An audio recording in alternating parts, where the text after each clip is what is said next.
Bonjour et bienvenue dans cette session qui vise à explorer la finance décentralisée sur les autres blockchains, sur les autres écosystèmes que celui d'Ethereum qui évidemment regroupe la grande majorité des protocoles DeFi. On revient sur maintenant les slides de cette présentation pour vous parler de la prédominance d'Ethereum que vous voyez ici. Alors j'ai bien noté la date du lundi 4 septembre 2023. Parce que c'est un écosystème, la DeFi, qui est en perpétuelle évolution, qui bouge très vite. Et la place des écosystèmes peut varier. Ici, vous voyez qu'au lundi 4, on est à 57% de prédominance d'Ethereum dans l'écosystème DeFi. Mais vous avez quand même Tron, l'écosystème Tron dont on va parler, qui est à quasiment 14%. La Binance Smart Chain à 7,7%. Vous avez Arbitrum, Polygon, Optimism, Avalanche, vous voyez même Solana, Base, etc. Base qui est une toute nouvelle layer 2 de Coinbase. Ça, on n'a pas le temps d'en parler parce que ça vient d'arriver. Et puis, on va directement aller sur le site DeFiYama, qui est vraiment le site de référence de la DeFi. Je pense que déjà, vous le connaissez. Mais si on fait un petit tour maintenant sur ici la DeFi, vous voyez que dans DeFiYama, vous avez tout de suite là ce qu'on appelle la TVL, la Total Value Locked, qui est d'un peu plus de 37 milliards de dollars au jour d'aujourd'hui. Vous voyez le 4 septembre 2023. Vous voyez que l'évolution ici est très impressionnante puisqu'il y a eu le DeFi Summer en 2020 ici, puis après les deux bulles, les ATH de Bitcoin ici en 21. Et puis la DeFi qui se portait très très bien jusqu'en 2022. Et puis vous avez eu évidemment l'année 2022, la chute spectaculaire de tout le secteur des cryptos. Ce qui est intéressant ici, c'est que vous avez tous les protocoles de finance décentralisée qui sont listés ici en fonction de leur TVL. Donc toujours la TVL, la Total Value Locked, qui est vraiment la métrique par excellence de la DeFi pour savoir combien d'argent est bloqué et verrouillé, combien de dollars sont verrouillés dans ces écosystèmes, dans ces protocoles de DeFi. Alors ici, on va parler de dollars parce que les grands stablecoins sont libellés en dollars, mais évidemment, ce sont des cryptos qui sont verrouillés dans ces protocoles. Ce sont des stablecoins ou des cryptos natives des blockchains ou des ERC20, etc. Donc, vous voyez que le premier protocole, c'est Lido, puis MakerDAO, puis AAV qui fait du lending. Vous avez Uniswap, bien sûr, vous avez Curve, etc., etc. Et ça, ces protocoles-là sont déployés parfois sur une seule chaîne, vous voyez, ou parfois sur plusieurs chaînes. Vous voyez que Lido ici est carrément déployé sur 5 chains, donc 5 chaînes, 5 blockchains, 5 écosystèmes, Maker uniquement sur Ethereum, AAV sur 9 chaînes. Si maintenant on parle des stablecoins, qui est une façon de regarder la portabilité des crypto-monnaies sur différentes blockchains, on va regarder ici sur CoinGecko. Voilà, nous sommes maintenant sur CoinGecko. Ce qui va nous intéresser, c'est le premier stablecoin qui nous vient, qui est effectivement l'USDT de Tether. Vous avez ici, vous voyez, dans contrat, qui est ici. Donc vous avez, je vais prendre un petit stylo rouge. Vous voyez ici, vous avez le contrat. Donc on est bien sur le Tether, l'USDT. D'ailleurs, petit rappel, on a quand même une market cap assez impressionnante de 82 milliards de dollars. Donc on a 82 milliards qui sont bloqués dans les stablecoins Tether. Et vous avez ici les différents contrats. Donc celui-ci, vous avez le petit symbole d'Ethereum.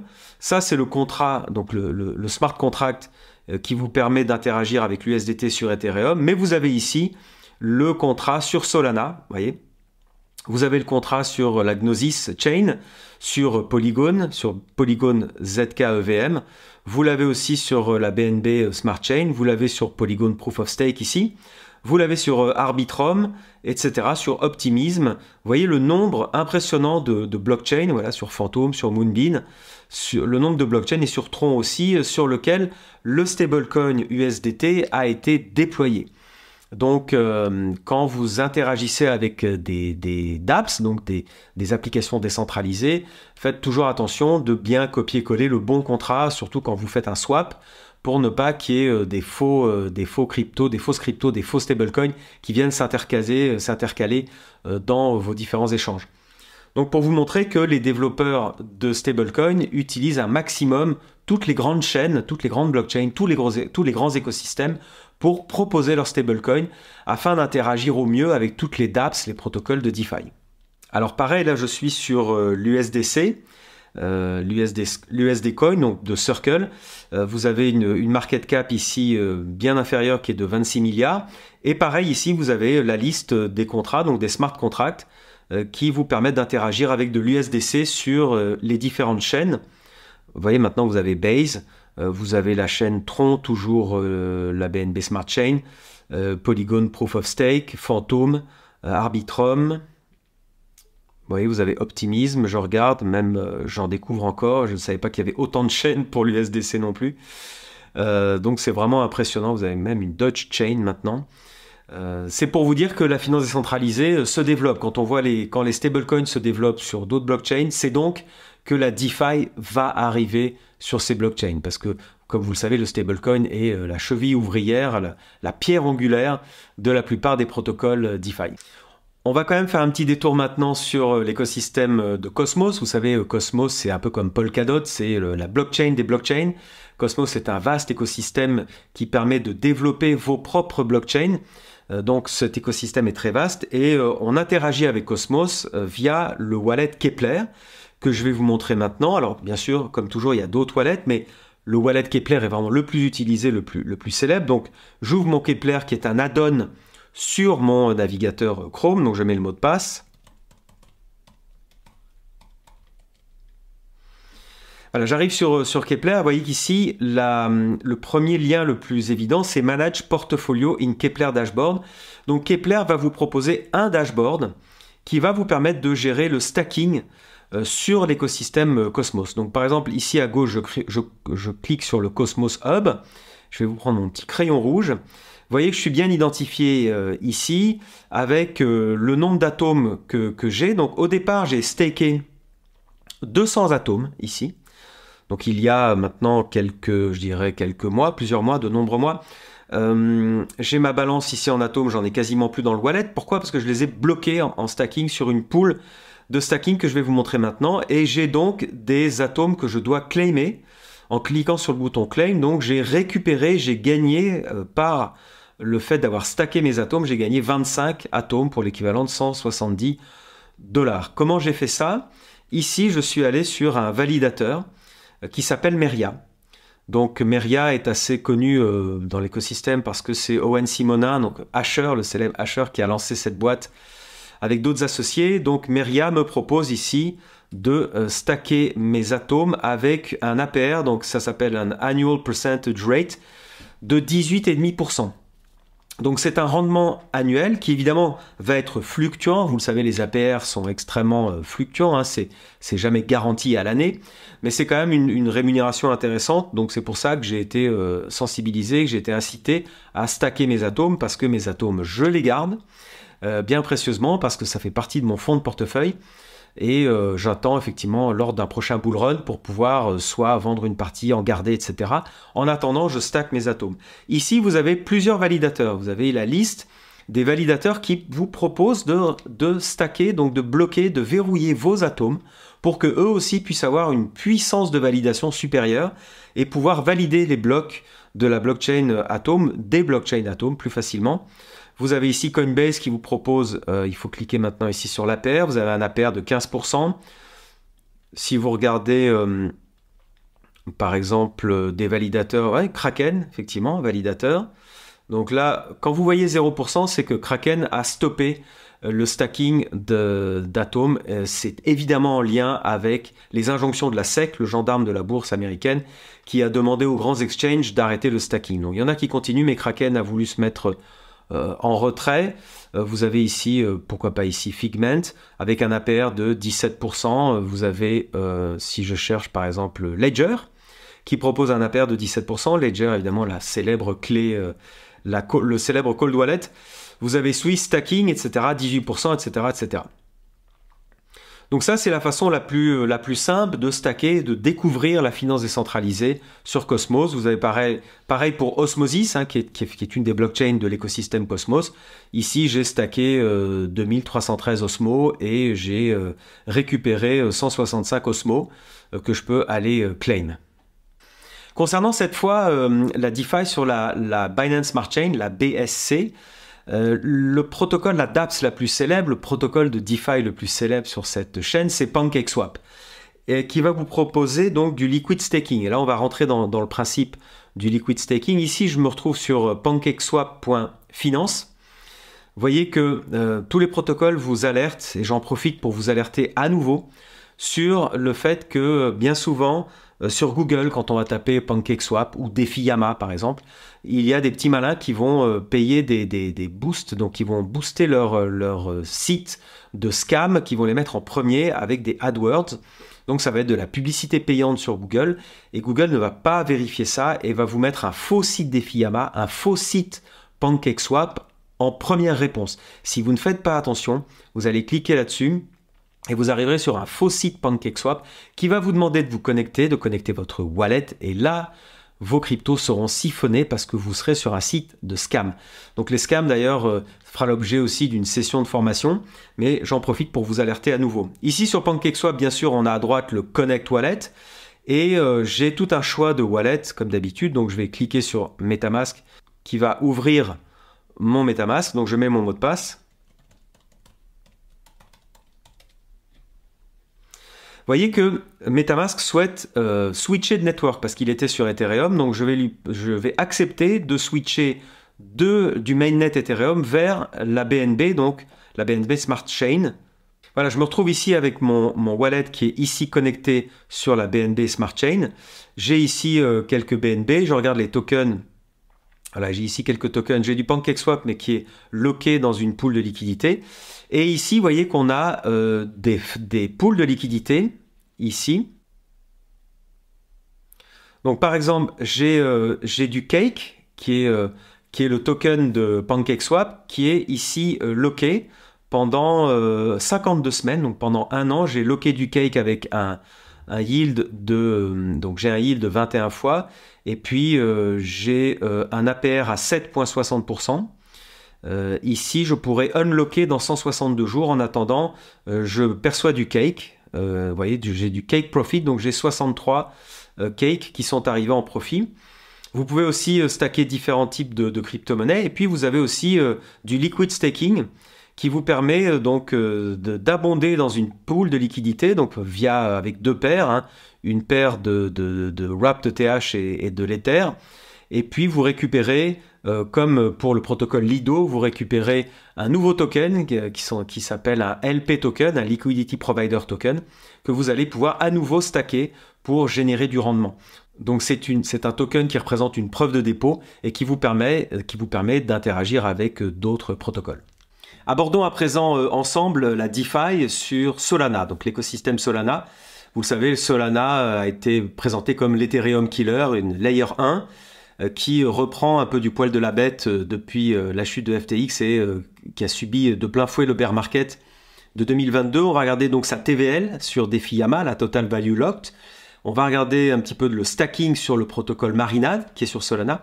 Et puis borrowing sur le protocole Solend, et ça nous permet d'aborder un petit peu autre chose que le stacking, donc le borrowing sur l'écosystème Solana. Donc si on va tout de suite sur le site DefiYama, le site de référence dont vous avez ici la page d'accueil, vous avez à droite toutes les différentes blockchains. Ici, elles sont aussi alignées là. Donc on peut cliquer directement sur Solana. Première chose qu'on remarque, c'est la TVL, la Total Value Locked. Ici, je vais vous prendre mon petit stylo pour vous montrer qu'elle est à 300 millions de dollars. Et ce qui est impressionnant ici, quand on était tout en haut du bull run, vous voyez, mi-2021, on était vraiment à... alors, il faut que je ferme ça pour vous montrer ici 9 milliards de dollars. Donc, c'est vraiment la chute ici est très impressionnante. Pour autant, Solana est un écosystème où il y a beaucoup de développeurs, où il se passe beaucoup de choses, y compris en DeFi. Si on regarde ici les protocoles, on a Marinade Finance qui est du liquid staking, on a Lido, le grand protocole Lido qui s'est installé sur plusieurs chaînes, Solend, Orca, etc. Et vous avez ici les TVL par protocole. Donc sur Marinade, on va tout de suite cliquer faire du stacking de Sol sur Marinade, on est ici à 100 millions de TVL. Ce qui évidemment est très faible quand on voit aussi même le Lido sur Ethereum à plusieurs milliards de dollars de stacking, ici 48 millions. Donc c'est faible, mais c'est un protocole important et à suivre. Donc on va tout de suite cliquer sur Marinade Finance. Première chose importante, c'est par sécurité aussi, c'est de vous diriger vers les informations du protocole qui sont ici, avec surtout le site web. Et donc je vous conseille fortement de cliquer toujours sur le site web ici via DefiYama. plutôt que de taper directement Marinade Finance sur Google, parce que méfiez-vous des liens sponsorisés qui sont des liens de hack, des liens faits par des pirates. Donc ici on arrive sur Marinade, on va tout de suite cliquer sur ouvrir la dApps. Et alors c'est intéressant, c'est mon wallet XDeFi qui s'ouvre parce que c'est le wallet que j'utilise habituellement et on est quand même nombreux à l'utiliser dans l'écosystème parce qu'il est cross-chain au lieu d'avoir un wallet spécifique pour Solana, un wallet spécifique pour telle et telle blockchain. J'ai installé XDeFi, donc qui est un wallet qui va me permettre de me connecter à tout l'écosystème Solana. Donc je tape ici mon mot de passe.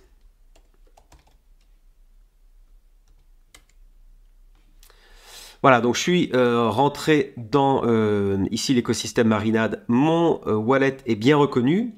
Actuellement, je n'ai pas de Solana, je n'ai pas de Sol donc sur ce wallet. Mais peu importe, c'était pour vous montrer qu'ici, je peux directement interagir avec les différentes stratégies de stacking. On est autour de 7% d'API. APY, donc c'est Annual Percentage Yield, donc à différencier de l'APR qui est l'Annual Percentage Rate. Mais ça, je pense que vous l'avez abordé dans une autre session.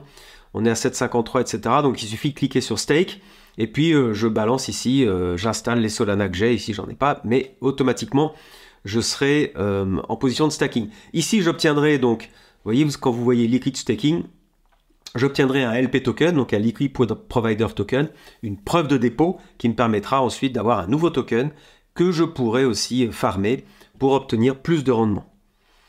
Alors si on revient maintenant sur un petit peu en arrière sur l'écosystème Solana qui est ici, je descends un petit peu plus, Marinade, Lido, et puis on a Solend ici qui est le premier protocole de lending. Et pareil, je descends et je clique sur le site web de Solend. Et je vois que c'est le lending sur Solana, un petit peu l'équivalent de AAV. Ce que AAV fait sur Ethereum, Solend le fait sur Solana. On a ici possibilité toujours de vous cliquer le Connect Wallet. Et fait intéressant ici, vous avez l'ensemble des wallets qui sont compatibles avec cette dApps. Donc il y a le Brave Wallet, il y a toujours notre XDeFi qui est même proposé ici. Vous avez le Ledger bien sûr. Et puis vous avez des wallets type fantôme, donc des wallets typiquement Solana. Mais je vous laisse regarder un peu cette liste-là, vous prendrez le temps de la regarder.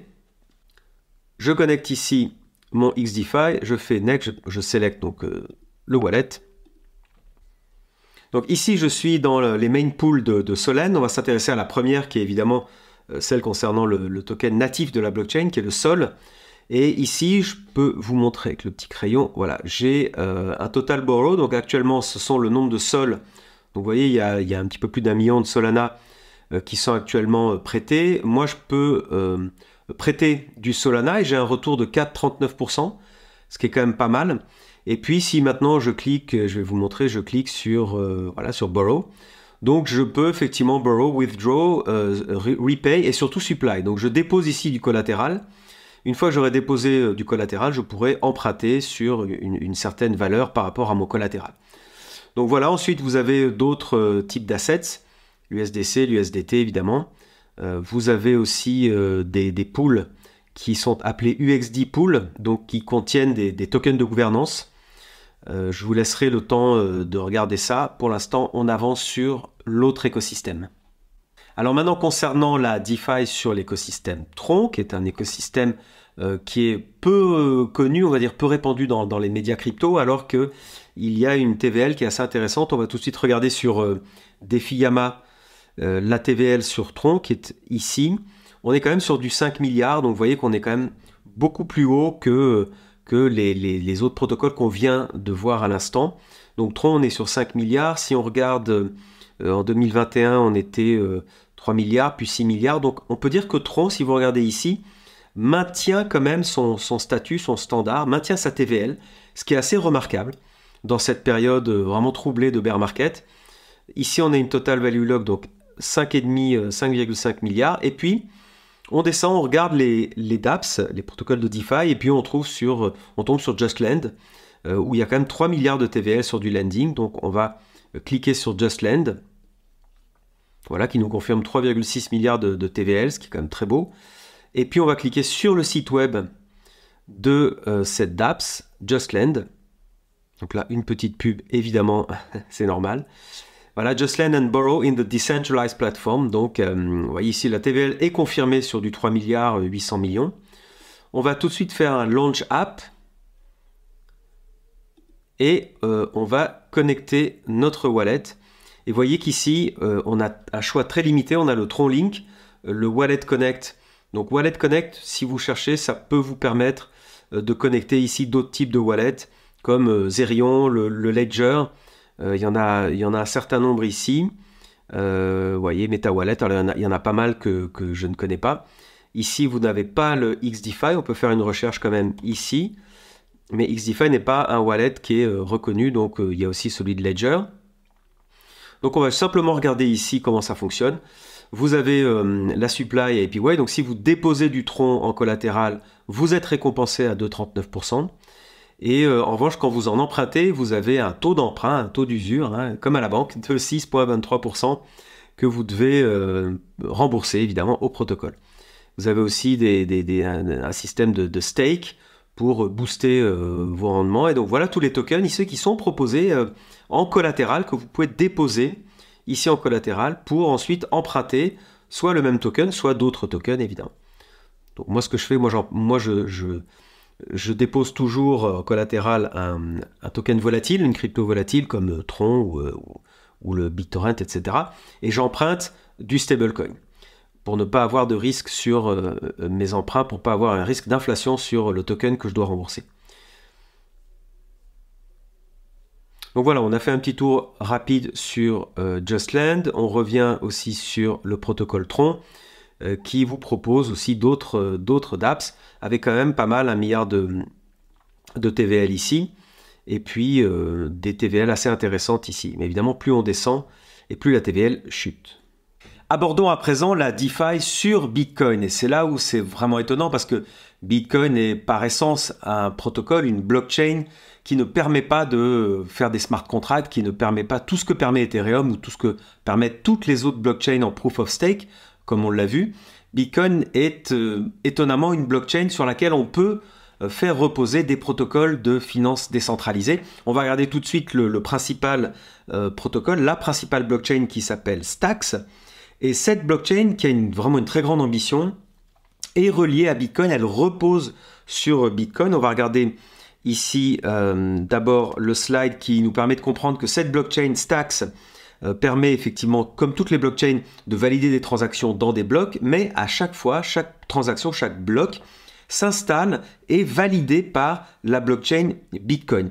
Donc c'est vraiment l'originalité de cette blockchain Stacks, c'est de reposer sur la robustesse de Bitcoin pour proposer une layer 2 finalement, donc une blockchain complémentaire à Bitcoin qui permettra, si on va sur le site web de Stacks, vous voyez ici, sur le site web de Stacks, on voit bien que c'est une layer 2 pour des smart contracts sur Bitcoin. Et les smart contracts, maintenant vous le savez, ça permet de développer toute une série d'applications décentralisées, des dApps, pour proposer des produits d'investissement, des produits DeFi.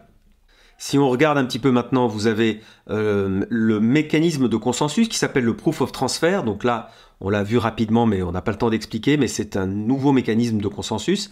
Comme on a des smart contracts maintenant sur Bitcoin, on peut donc proposer de la DeFi, on peut proposer des NFT aussi, et puis on peut, par rapport au jeton natif qui est le STX, on peut stacker du STX sur un protocole DeFi qui s'appelle OKCoin, et lorsqu'on stack ce STX, on obtient en récompense des Bitcoins, et non pas le jeton natif de la blockchain. Ce qui veut dire que cette blockchain Stacks participe à la croissance de l'écosystème Bitcoin, participe à la robustesse, on va dire la pérennité du système Bitcoin. Et c'est ça qui est vraiment intéressant.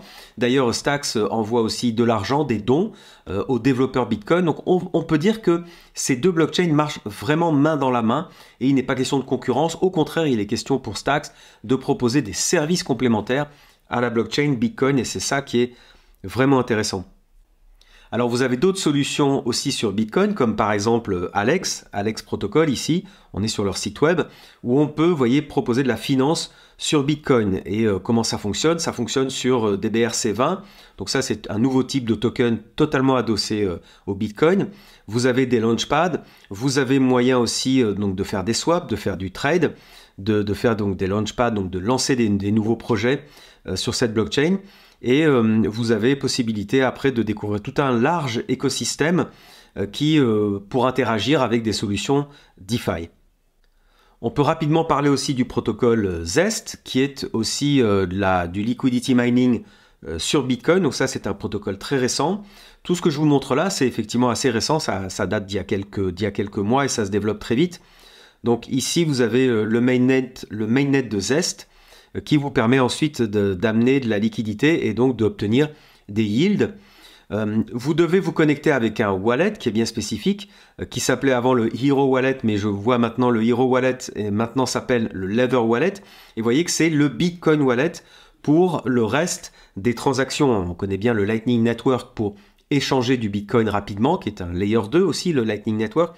Mais là, vraiment, on est sur un wallet qui permet d'interagir avec, vous voyez, les NFT sur Bitcoin, ou avec le Stacks, ou avec les BRC20, etc., etc. Ici, vous voyez à nouveau toute une série d'applications qui peuvent être manipulées avec le wallet Ledger, anciennement Hero, que l'on peut aussi connecter à sa Ledger. Et pour finir, pour complémenter cette activité smart contract sur Bitcoin, on s'intéresse pour finir à cette blockchain qui s'appelle Rootstock. Et Rootstock permet, vous voyez, c'est EVM compatible.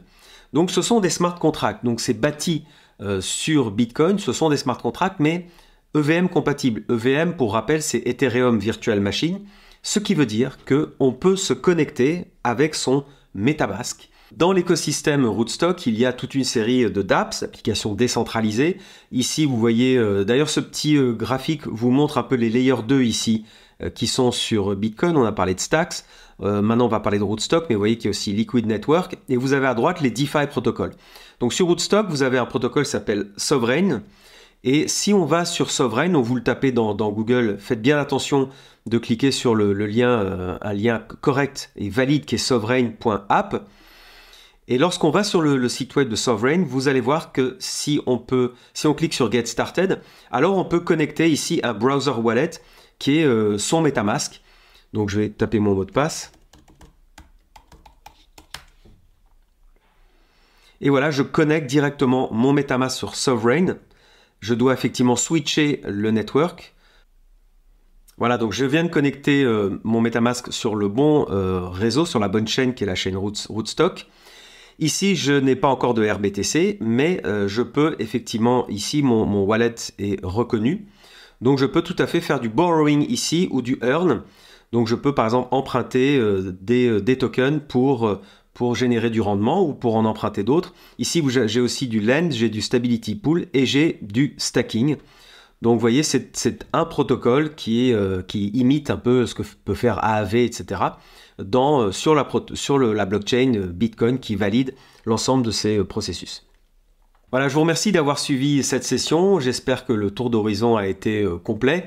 N'hésitez pas à surtout faire vos propres recherches. Cet écosystème est extrêmement mouvant, il va très vite, mais les développements sont vraiment passionnants et intéressants, notamment ce qui se passe sur Bitcoin. Donc, merci de m'avoir suivi et à très bientôt.